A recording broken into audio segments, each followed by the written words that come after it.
So, welcome today to What's New and What We're Reading Back to School Books. I'm Brian Jennings, the head of adult services at New City Library, and I'm online today with Nancy Moskowitz, who's put together this great presentation of both fiction and nonfiction books that will get us prepared to go back to school. Nancy. Okay. Take it away. All right. Okay. First up, I always find this time of year very joyous because I don't have to go back to school. I don't have to take any classes. I don't have to wear my gym suit or have to do a paper or a test. So I always feel this is a very happy time of year. I'm so relieved to have those days over with. And I'm sure some of you feel the same way. But, we've all been to school, so this is a common experience that we can all relate to. So let's read about some other students and teachers' joys and miseries at school. Okay, first up, we're going to go to high school. And I have a quote here that was in my 1973 high school yearbook from Paul Simon. And high school can be a very bittersweet time for most people. They've had wonderful experiences, horrible experiences. So I think it's a very rich field to write a book about. So let's get going with our high school themed books. First up is Tracy Flick Can't Win by Tom Perrotta. This is the long-awaited sequel to Election, which was a book and a movie. In this book, we see Tracy Flick as a single mother and a hardworking assistant vice principal at her old high school. Tracy had to leave law school midway through to take care of her ailing mother. She has cobbled together a somewhat compromised life for herself. She's had to lower her expectations, but she is excellent at her job and deserves promotion to principal when her superior retires. The politics and machinations that go on in school administration are not only cruel but misogynistic. Is there any way that Tracy Flick can win? And I really did enjoy this book. There's a lot of humor in it. Okay, next we have Bleachers by John Grisham. John Grisham is the master of the legal thriller, but he's also written non-legal type fiction. This story centers on the impending death of the Messina Spartans football coach, Eddie Rake. One of the most victorious coaches in high school football history, Rake is a man both loved and feared by his players and by a town that relishes his 13 state titles. The hero of the novel is Neely Crenshaw, a former Rake All-American whose NFL prospects ended abruptly after a cheap shot to the knees. Neely has returned home for the first time in years to join a nightly vigil for Rake at the Messina Stadium. As the former teammates gather at the high school stadium, they reminisce about their former glory days and their complicated relationship with their hard-as-nails coach. And this has been a recent addition to some of the high school reading lists. Okay, next we have Agatha of Little Neon by Claire Luchette. When their parish goes broke, a small group of nuns are forced to relocate to Woonsocket, Rhode Island to take over a halfway house. Sister Agatha is forced to venture out into the world alone to teach math at a local all-girls high school, where for the first time in years, she has to reckon all on her own with what she sees and feels. Who will she be if she isn't with her sisters? These women, the church, have been her home, or has she just been hiding? A wonderful novel of a woman's discovery of her true self. And I do have a weakness for books about nuns, so I really enjoyed this book, first novel. All right, next. We have The Orchard by David Hoppen, also a first novel. When Ari moves from Brooklyn to Florida, he leaves behind his ultra-Orthodox high school for a glitzy progressive Jewish academy. A fish-out-of-water story ensues, where Ari finds that his safe traditional values are not the ones that are embraced by his affluent classmates. The author, who considers this book in no way autobiographical, started this book when he was a senior in high school. As an undergraduate English major at Yale, he was able to write and polish his book. He subsequently went on to Yale Law School. He tends to keep writing while he practices law. This is one of those fish out of water stories which are so enjoyable to read.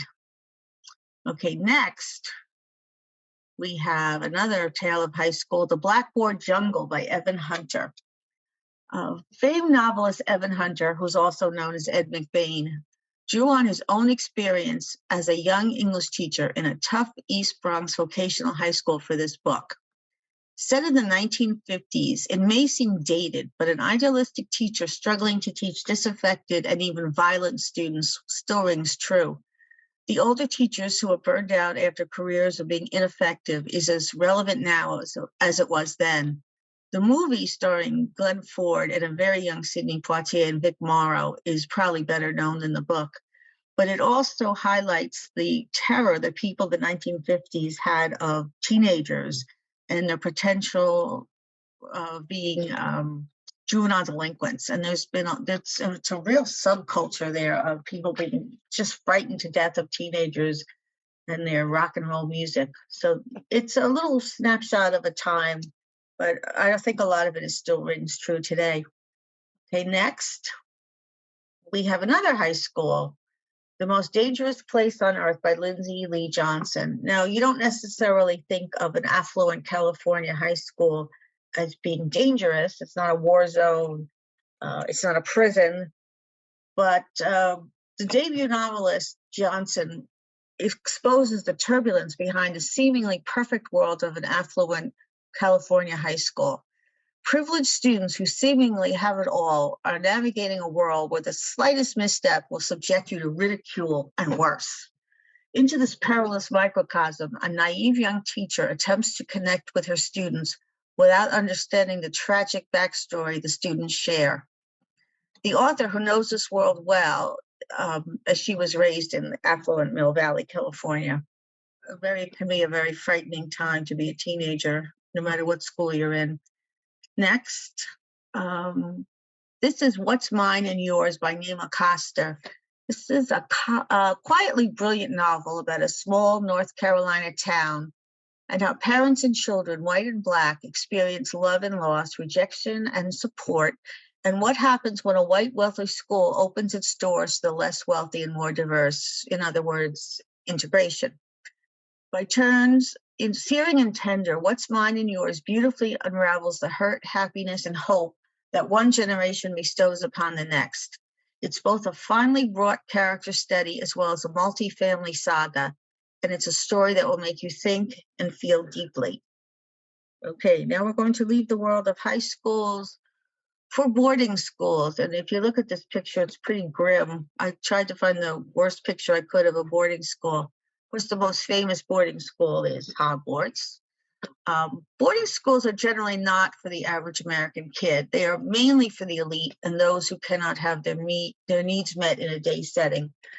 However, the British education system has a long tradition of sending their elite young to boarding schools. This is fascinating to those of us who would never dream of sending our 7-year-olds away to fend for themselves, but it makes for good literature. First up, we have The Divines by Ellie Eaton. The girls of St. John the Divine, known as the Divines, enjoyed their privileged English boarding school. Now an adult, Josephine travels back to the now shuttered school, which closed in disgrace in her final year. She remembers the toxic friendships, the casual cruelties, and class snobbery that defined her time at the once proud institution, where bullying and condescension were commonly practiced. But there was also some good times, too.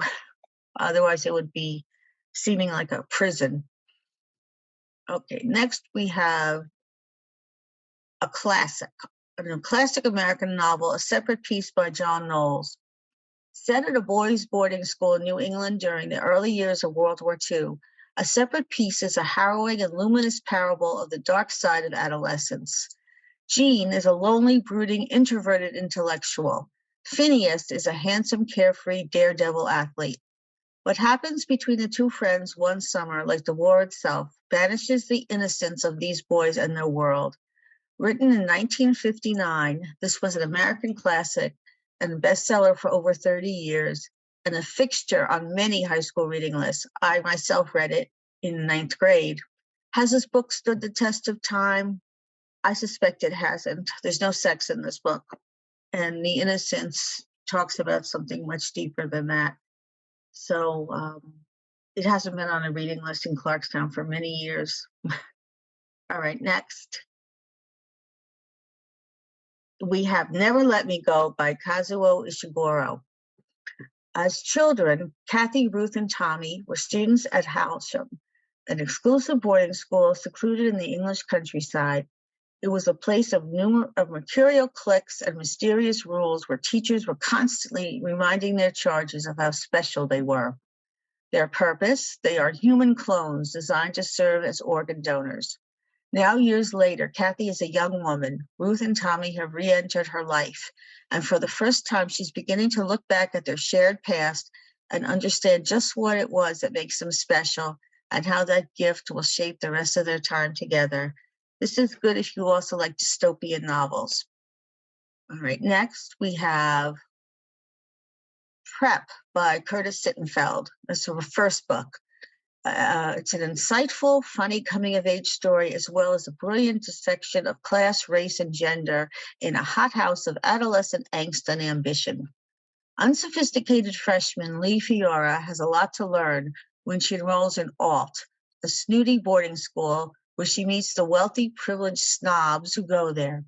Unprepared for the ultra-rich students she meets, this middle-class scholarship student must navigate this unfamiliar world where money and class rule.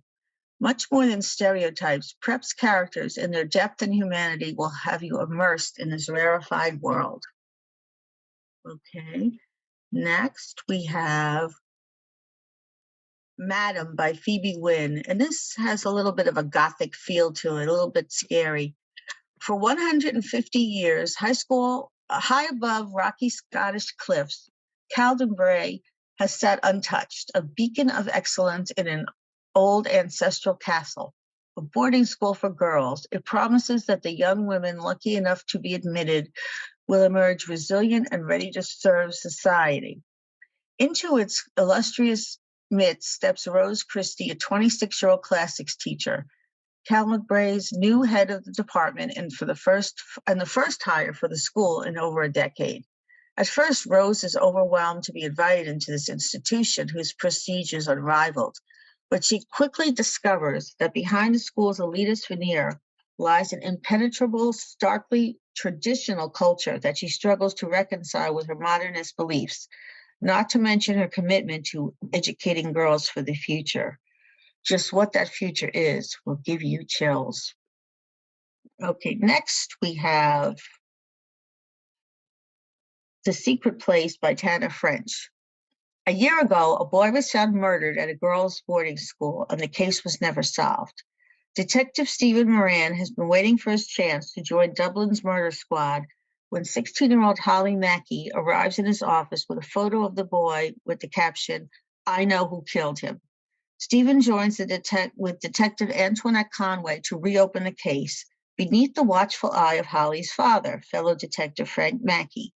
With the clues leading back to Holly's close-knit group of friends, to the rival clique, and to a tangle of relationships that bound them all to the murdered boy, the private underworld of teenage girls turned out to be more mysterious and more dangerous than the detectives imagined.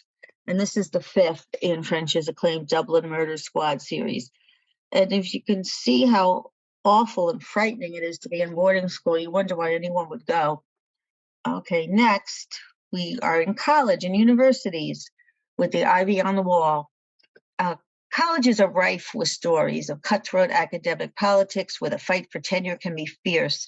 It is also the scene of young people finding themselves and where becoming an adult can be fraught with turmoil and raw emotion. Next. Lucky Jim by Kingsley Amis. This is the story of Jim Dixon, a hapless lecturer in medieval history at a provincial university who knows better than most that there was no end to the ways in which nice things are nicer than nasty ones. Kingsley Amis's scabrous debut leads the reader through a gallery of emphatically English bores, cranks, frauds, and neurotics with whom Dixon must contend in one way or another in order to hold on to his cushy academic perch and win the girl of his fancy. Regarded by many as the finest and funniest comic novel of the 20th century, Lucky Jim remains as trenchant, withering, and eloquently misanthropic as when it first scandalized readers in 1954. It's laugh out loud funny and is my personal favorite of all of these books. Next, we have Gowdy Night by Dorothy L. Sayers. When Harriet Vane attends her Oxford reunion, known as the Gowdy, the prim academic setting is haunted by a rash of bizarre pranks, scrawled obscenities, burnt effigies, and poison pen letters, including one that says, "Ask your boyfriend with the title if he likes arsenic in his soup." Some of the notes threaten murder, and one of them involves a long Latin quotation, which makes Harriet suspect that the perpetrator is probably a member of the senior common room. But which of the apparently rational, respectable dons could be committing such crazed acts? As compelling as the mystery is, it works equally well as a glimpse into the closed world of a bygone Oxford Women's College. Okay, next. We're back in the United States. Jason Ficker this is called Dear Committee Members by Julie Schumacher. Jason Ficker is a beleaguered professor of creative writing and literature at Payne University, a small and not very distinguished liberal arts college in the Midwest. His once promising writing career is in the doldrums, as is his romantic life, in part as a result of his unwise use of his private affairs for his novels. In short, his life is a tale of woe, and the vehicle this droll and inventive novel uses to tell that tale is a series of hilarious letters of recommendation that Ficker is endlessly called upon by his students and colleagues to produce. Each one is a small masterpiece of high dudgeon, low spirits, and passive-aggressive strategies. So this is something that's not too common anymore. It's an epistolary novel. It consists of just letters. All right, next. This is The Maidens by Alex Michaelides. Maybe some of you have read his first book, The Silent Patient, which was a huge blockbuster. This one did not do quite as well, but it's very compelling. Edward Fosca is a murderer. Of this, Mariana is certain, but Fosca is untouchable. A handsome and charismatic Greek tragedy professor at Cambridge University, Fosca is adored by staff and students alike, particularly by the members of a secret society of female students known as the Maidens. Mariana Andros is a brilliant but troubled group therapist who becomes fixated on the Maidens when one member, a friend of Mariana's niece, is found murdered in Cambridge. Mariana, who was once herself a student at the university, quickly suspects that behind the idyllic beauty of the spires and turrets and beneath the ancient traditions lies something sinister, and she becomes convinced that despite his alibi, Edward Fosca is guilty of the murder. Okay, next we have Admission by Jean Hamp Corlitz. She wrote The Latecomer and Plot. Those are her two recent books, but this is an earlier novel of hers. Admission is at once a fascinating look at the complex college admissions process and an emotional examination of what happens when the secrets of the past return and shake a woman's life to its core. For years, 38-year-old Portia Nathan has avoided the past, hiding behind her busy and sometimes punishing career as a Princeton University admissions officer and her dependable domestic life. Her reluctance to confront the truth is suddenly overwhelmed by the resurfacing of a life-altering decision, and Portia is faced with an extraordinary test. Just as thousands of the nation's brightest students await her decision regarding their academic admission, so too must Portia decide whether to make her own ultimate admission. Okay, next we have Straight Man by Richard Russo. William Henry Devereux Jr. is the reluctant chairman of the English department of a badly underfunded college in the Pennsylvania Rust Belt. Devereux's reluctance is partly rooted in his character. He's a born anarchist, and partly in the fact that his department is more savagely divided than Korea. In the course of a single week, Devereux will have his nose mangled by an angry colleague. Imagine his wife is having an affair with his dean. Wonder if a curvaceous adjunct is trying to seduce him with peach pits and threaten to execute a goose on local television. Richard Russo performs his characteristic high wire walk between hilarity and heartbreak. And if any of you are Richard Russo fans out there and you've missed this one, it's a good time to catch up on him. Okay, next we have the newest book, which is called The It Girl by Ruth Ware. There is something almost irresistibly appealing about a mystery or drama set within the hallowed walls of academia. So when Ruth Ware, one of the most consistently impressive mystery writers around, decides to set a novel in the surroundings of a fictitious Oxford University college, it certainly doesn't disappoint.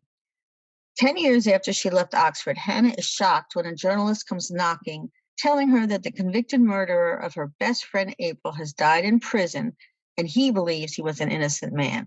Hannah reflects back on her happy Oxford days in the past, while she tries to piece together who of her friends was the killer. This was a good book. I enjoyed this one a lot. Finally, we're going to our last section, which is nonfiction. The American public school system has always been a topic of controversy, whether it's funding, diversity, technology, parental involvement, vouchers, charter schools, class size, safety, censorship, what have you. There are differing opinions on every problem and how to solve them. Okay, so first up is a very, very sad book. You can tell from the title, The Short and Tragic Life of Robert Peace, a brilliant young man who left Newark for the Ivy League by Jeff Hobbs. This book encompasses the most enduring conflicts in America: race, class, drugs, community, imprisonment, education, family, friendship, and love. It's about the collision of two fiercely insular worlds, the ivy-covered campus of Yale University and the slums of Newark, New Jersey, and the difficulty of going from one to the other and then back again. It's about trying to live a decent life in America, but most of all, this fresh, compelling story is about the tragic life of one singular, brilliant young man. His end, a violent one, is heartbreaking and powerful, and a haunting American tragedy for our times. And this book was written by Jeff Hobbs, who was Robert Peace's roommate during his 4 years at Yale. Okay, next, we have a book that may be more familiar to a lot of you, Educated, a memoir by Tara Westover. Born to survivalists in the mountains of Idaho, Tara Westover was 17 the first time she set foot in a classroom. Her family was so isolated from mainstream society that there was no one to ensure the children received an education and no one to intervene when one of Tara's older brothers became violent. When another brother got himself into college, Tara decided to try a new kind of life. Her quest for knowledge transformed her, taking her over oceans and across continents to Harvard and to Cambridge University. It's a beautiful testament to the power of education to open eyes and change lives. Okay, next, we have Among School Children by Tracy Kidder. Acclaimed nonfiction writer Tracy Kidder placed himself among school children for an entire school year in Mrs. Zajak's 5th grade class. He witnessed firsthand the joys, catastrophes, and small triumphs of the 20 children and their dedicated teacher in a decaying working-class city. A compelling microcosm of what is wrong and right with our educational system. Kidder succeeds in presenting Mrs. Zajak as an everyday hero who struggles to make a difference by expecting her students to do their best. A positive look at what education does right. Incidentally, Tracy Kidder, after a long absence, has a new book coming out about the homeless. Okay, next. We have another sad book, The Battle for Room 314, My Year of Hope and Despair in a New York City High School by Ed Boland. In a fit of idealism, Ed Boland left a 20-year career as a nonprofit executive to teach in a tough New York City public high school. But his hopes quickly collided headlong with the appalling reality of his students' lives and a hobbled education system unable to help them. This is no urban fairy tale of at-risk kids saved by a Hollywood hero, but a searing indictment of schools that claim to be progressive but still fail their students. It's a very sobering look at urban education and the complex issues faced by both teachers and students. And as I said, a very sad book. Okay, finally, we have 1L, The Turbulent True Story of a First Year at Harvard Law School by Scott Turow, the well-known writer of legal fiction, legal thrillers. It was a year of terrors and triumphs, of depression and elations, of compulsive work, pitiless competition, and finally mass hysteria. It was Scott Turow's first year at the oldest, biggest, most esteemed center of legal education in the United States. Turow's experience at Harvard Law School, where freshmen are dubbed 1Ls, parallel those of first-year law students everywhere. His gripping account of this critical formative year in the life of a lawyer is as suspenseful, said the New York Times, as the most absorbing of thrillers. And I understand that this had been on the reading list for incoming law students, so they would have an idea of what they're up against. And that brings us to the end of this presentation. I hope that you will find some titles that you might be interested in. And I really enjoyed finding out how perilous it is to be in school as a teacher or a student, and I am very glad that I am not in school anymore. Brian? Nancy, thank you so much for putting this together for us. Oh, you're welcome. I just want to remind everyone that next month we're going to be looking at horror with Karen Ostertag and some spooky stories. So that's October 7th at 4 p.m. Nancy, my short list from what you talked about today, some great stuff. That Richard Russo book sounds funny. Yeah. And the Kingsley Amos, because you personally recommended it, so it must be good. And I love that book. The Short Tragic Life of Robert East just sounds sad, and you know me, I love sad books. Oh, well, this is very sad. Very sad. It's tragic. So thank you very much, and we'll see you next month. Okay. Thanks, everyone. Bye.